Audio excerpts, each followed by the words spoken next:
Hello, everyone. My guest today is Pierre Metrailler. He joined SpotMe in 2001 as a software engineer. In 2004, after a research position on distributed algorithms at NTT Japan, he returned to SpotMe and led the pivot from proprietary hardware to SaaS, with SpotMe becoming the leading pure-play event engagement platform. Pierre is a graduate from INSEAD and the Swiss Federal Institute of Technology. Pierre, you ready to take us to the top?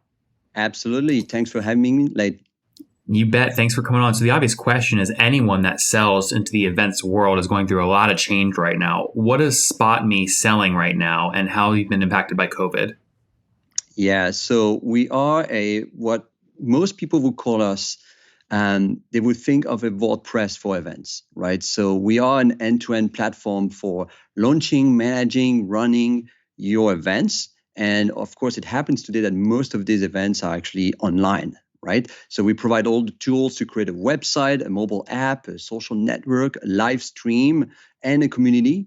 And you can do this in few clicks and without having to code. Mm-hmm. Now, what you're saying is, yeah, of course, COVID, huge change. A lot of people in the industry were focused on in-person. They were doing a lot of stuff on reg, on checking people in and payments, and none of these things happen, right? And all the focus now is on engaging online, is on streaming. And that's actually something we had. We had a product before because one of our clients actually asked us a few years ago. And so we were quite ready to pivot extremely quickly. So yeah, business was pretty tough the first 2 months from March to I think May. And starting June, we went up very, very strong. About how much monthly recurring revenue did you guys lose between March and May? Yeah, it's a great question. I think we're still trying to figure this out. We had about 900 cases with customers who were trying to, pull back their contracts. But we do think overall we're going to lose between 3 to 4 months of recurring revenue. And here we're talking potentially a lot of churn, because some people immediately went to some other providers. And there's also a big potential now to win those clients back. So still a question mark, but overall going very strong. What does that mean, losing 3 to 4 months of revenue? Can you quantify that in dollars? Yeah, so last year we had, our top line revenue last year was about $22 million, mm-hmm. right? And one of the things we did last year, and in that we're counting about 6 million ARR. Right. And so we were in the process of transforming that 22 million into ARR because the year prior we had zero, right? 2018. 2018, you had no revenue? We had no recurring revenue. Oh, right? okay. And we transformed that into ARR. Okay. So 3 months, that will be something like 2 million a month. So probably about 6 to 7 million. Okay, got it. So you think you'll lose between 6 and 7 million in sort of contracts that you had, a combination of recurring plus sort of setup fees from canceled events. Correct. Plus services and upsells that didn't happen. Yeah. Okay. So this is a fascinating story. I love stories where it's sort of a consulting setup business that is sort of slowly transforming to SaaS because just SaaS is better from a valuation perspective, et cetera, planning perspective. So this year, where do you think you'll finish? What's your just pure run rate today on the SaaS side? Yeah. So on the SaaS side, and this COVID thing is actually for us just perfect. I hate to say this because it's stable for a lot of people, but for us, it's just perfect because it pushes us and it pushes our customer more towards SaaS anyway. So I think we're going to be hitting 12 to 13 million. So more than 100% growth in ARR. Okay. And what are you at right now? Like last month, what was monthly recurring revenue? Yeah, it was about 9.5. Okay. Yeah, that's great. I mean, that's not bad. So you're still up from 6 million last year, even with COVID. Absolutely. Yep. Absolutely. Yep. Now, will overall revenue in 2020 take a hit because you won't have so much of the setup fees and all that? Yeah. Okay. Well, we don't know yet, right? Because the business is going very strong. We acquired, I think, about 100 new customers from May till September, and now we're going probably 100 just for the last quarter, right? Yep. So probably anywhere between 16 to 20 million is probably where we'll land on top line this year. Yeah. Mm-hmm. But what's nice about that is you'll go from being, about 30% true SaaS revenue to almost 65, 70% true SaaS, which while it stinks that your top line revenue declines, you're now more pure play SaaS. That's right. The flip side though is that we're not a bootstrap business. We did get investment in the early years, like 20 years ago, when we were a hardware business, and it was a single-digit investment. But since then, we've been purely from cash flow and debt and bank debt, right? So we've got to manage cash flow very carefully. If you lose, 4 to 6 million revenue, that's not a small hole. And if one thing, history did teach me here is that if you manage the company a little bit like a household, it works, right? And things like COVID can happen, and you can still, pivot the business and still have a bit of a safety net to grow. Now, someone listening right now might be going, "Oh, this is great. Pierre seems cool and hip, but you guys are an old company." When was the company launched? So the company was actually founded in 2000. I'm not even the founder. I'm a joiner. I joined a few months after the company was founded. And there's actually none of the original founders on the company anymore. They're still invested, some of them. But the company is completely changed in 2012 into software, and then later on into SaaS. Yeah. And so there's debt and equity involved. Has there been an equity raise that happened while you've been at the company? Yeah, we did a really, really small round with actually equity and debt were actually tied together. Because the way it works with banks is that if you do raise some equity, you can then leverage some debt after that. So we did that at the moment to change from hardware to software, because that was a pretty big investment, right? We had to rewrite the software from scratch. What year was that, Pierre? 2011, 2012. We launched 2012. Okay, got it. So 2012 is when you took the equity plus debt deal. And about how much did you take? Oh, very, very little by US standard. Okay, got it. That's like 2, 3, 4 million. Yeah. Okay. You seem shy of it. You seem shy about that. Well, we have a culture of secrecy in my home country in Switzerland. So, but that's about that, right? Okay, fair enough. So I mean, I would say it's still pretty impressive that the company has only really raised, call it 2 million or so, to go from where you were to where you're at now. Very capital efficient. So we went 2012. We had a 4 million business. Went to 22 and 2019, and all of this was with a 15 to 20% EBITDA margin. So being very cash flow efficient, that's great. It doesn't allow you to make some big bold moves. But the big thing is that if you have a history of being cash flow efficient, when you go and talk to banks, that's a really, really easy discussion. Yep. It's almost like a credit score kind of, right? You have a lot of history to point to. Exactly. Yeah. That's great. Now, are you still today about 15 to 20% EBITDA margin? You'll think you'll do that in 2020? Now with losing 4 to 6 million, no. And plus we're investing crazy. So this year we'll take a big dip in cash flow. We are just now, I was just talking to my CFO, we are anticipating to be break even next month, back to break even next month. Oh, that's pretty close, Pierre. So, I mean, you're only burning like net burn then, like call it 100 grand, 200 grand a month right now. Yeah, we're going to be going, I mean, this month we'll be booking about north of 2 million. Yep. And most of this is collected up front. So, that's a solid cash flow. Yep. So, okay, got it. So you see a clear path on a cash flow. I mean, you're going to be cash flow positive this month on a cash basis. Absolutely. Yeah. Now, if you divide the 2 million collected up front by 12, you might need another month or two to get to true break even on an MRR basis. Which, we've high on full cash flow positive for 2021. And even there, because now the beauty of this new COVID situation is that it's very clear how you can acquire like a ton of new customers, right? And we've established a clear CAC. And so wait, tell us about that. So it's very simple. We have two products. There's one platform, but it's packaged into two offerings. One is one-offs for people who are not quite sure yet if they really want to go online and virtual events. And the other one is, and the one-off actually includes some basic level of services, which means if you don't want to play your shows, run your shows like you do, we've got someone who's going to help you. And the average ticket price on this is about 17,000. Right. And then we've got the enterprise offering, which is full recurring. And that I think is about 50,000 in average. I think it starts at 25 and it ends like high. And so the combination of that is, I think 24,000 is the average, is the ACV that we're shooting for this year, right? CAC is very clear now at 11,000, right? So I think 5-6 month payback. So here that's, we've just established that. It's been stable now for 2 months. And now we're going full on with, new customer acquisition. That's great. And what's the team size today? How many people? It's about 100 people. We had to go to a downsize. We were about 140 pre-COVID. We had to go to a downsize, and about 100 people now. How many engineers? I think 26. 26. And how many of the 100 total employees carry a quota? 15.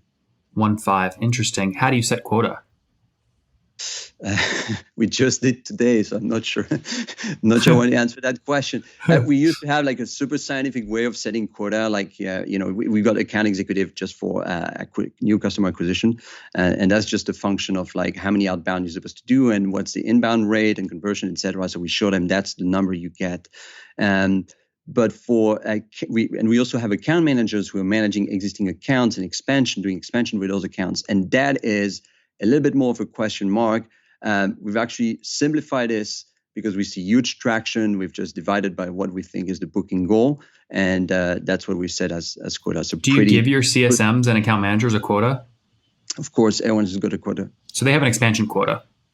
Yes. Yeah, that's super interesting. And do you generally, like, whether it's an AE or an AM, I won't dig deeper here because it's obviously getting a little personal, but what do you generally set the full on-target earnings to quota ratio? Is it sort of a 5-to-1 ratio or something different? It's pretty, just trying to think. For AEs, it's a little smaller. I think it's about annual, right? It'd be about 5, it'd be about 6 plus. 6x. Yeah.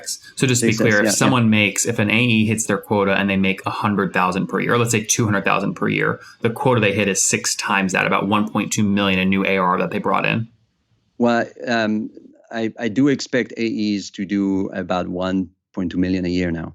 I guessed right. Perfect. Yeah. Well, you can also guess how much they make, but yeah. Fair enough. Okay, well, this is great. I love the fact that you sort of done this and you've gone through obviously COVID, which is really, really tricky. How many customers now today are paying for the SaaS product? Well, so everyone is paying. First, we don't have a free version. So we had a base of 250 customers from 2019. It's totally unclear how many have actually churned and how many are still on their way back. But let's bank for 50% churn. We've acquired 160 customers since the beginning of COVID, since April, and we're on track for probably 100 plus more till the end of the year. So you've got 250 from last year, 50% churn, so you're down to 125, but then you added another 100 since COVID. So you're about flat. It's going to be about, probably net plus 300. Average customer, the customer ACV was super high, 22 million with 250 customers. That's about, I think, 80,000 plus, right? Yep. So it's not going to be that high. But we're increasing the number of customers, and that's great because one thing we know how to do well is expansion. Yep. So what actually, can you break that down for me? What does your expansion revenue annually look like on the historical cohorts on a percentage basis? Yeah. So we had, I need to rethink this. So historically we had, I think 110 net retention, right? And I think we had about 10% churn. The industry is usually on 20%. I think everyone who's come on this show has said 20% churn, right? But we're more on 10. And I think that gives you a 15 or so expansion. 15 to 20%.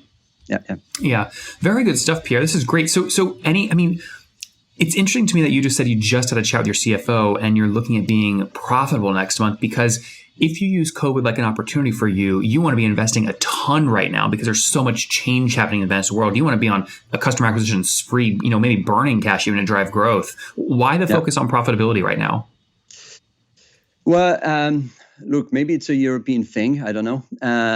But one thing that I've learned is if you can't see, even if I invest like right now, which we're investing a ton, right? We've just decided 2 weeks ago we're gonna, 50% more on customer acquisition budget, right?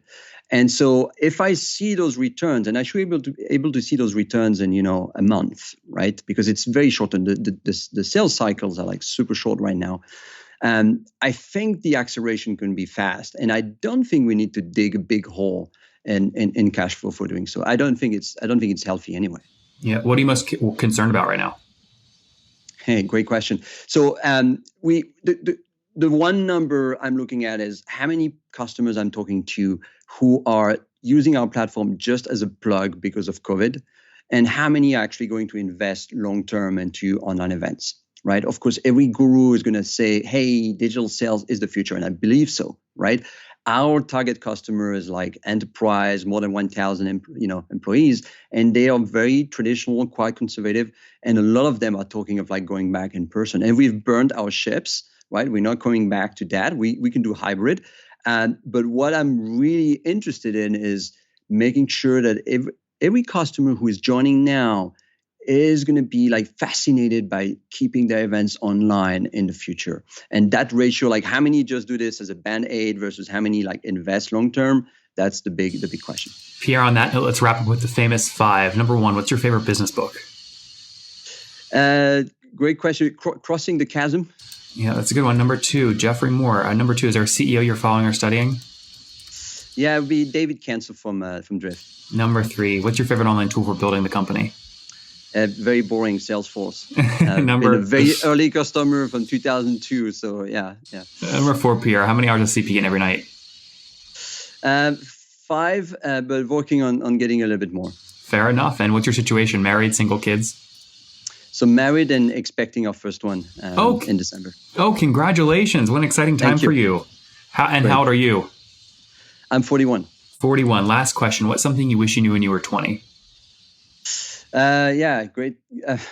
I think, I thought it was very important to be super clever, but I think I've learned that it's more important to be kind and then, clever a little bit later. Guys, SpotMe, serving the event industry. They were founded in 2000. They hit $4 million in revenue in 2012, but that was pure sort of setup fees and things. They started the pivot to true SaaS in 2018, 2019 with a major pivot with Pierre coming in. They did $6 million in true ARR in 2019 on $22 million in total revenue. This year we'll do $9.5 million in true SaaS revenue on call it $16 to $20 million top line. They've got 300-ish customers paying on average $2,000 per month. They are burning right now, but very close to cash flow profitable. They've raised very little amount of capital to build this team over time. 100 people on the team right now, 26 engineers, 15 folks carrying quota, and 110% net revenue retention, which is impressive for a company that sells to event organizers in a period like we're in right now. Pierre, thank you for taking us to the top. Thanks, Nathan. One more thing before you go. We have a brand new show every Thursday at 1 p.m. Central. It's called Shark Tank for SaaS. We call it Deal or Bust. One founder comes on, 3 hungry buyers, they try and do a deal live, and the founder shares back-end dashboards, their expenses, their revenue, ARPU, CAC, LTV, you name it, they share it. And the buyers try and make a deal live. It is fun to watch every Thursday, 1 p.m. Central. Additionally, remember, these recorded founder interviews go live. We release them here on YouTube every day at 2 p.m. Central. To make sure you don't miss any of that, make sure you click the subscribe button below here on YouTube, the big red button, and then click the little bell notification to make sure you get notifications when we do go live. I wouldn't want you to miss breaking news in the SaaS world, whether it's an acquisition, a big fundraise, a big sale, a big profitability statement, or something else. I don't want you to miss it. Additionally, if you want to take this conversation deeper and further, we have by far the largest private Slack community for B2B SaaS founders. You want to get in there. We've probably talked about your tool if you're running a company or your firm if you're investing. You can go in there and quickly search and see what people are saying. Sign up for that at nathanlatka.com/Slack. In the meantime, I'm hanging out with you here on YouTube. I'll be in the comments for the next 30 minutes. Feel free to let me know what you thought about this episode. And if you enjoyed it, click the thumbs up. We get a lot of haters that are mad at how aggressive I am on these shows, but I do it so that we can all learn. We have to counter those people. We got to push them away. Click the thumbs up below to counter them and know that I appreciate your guys' support. All right, I'll be in the comments. See ya.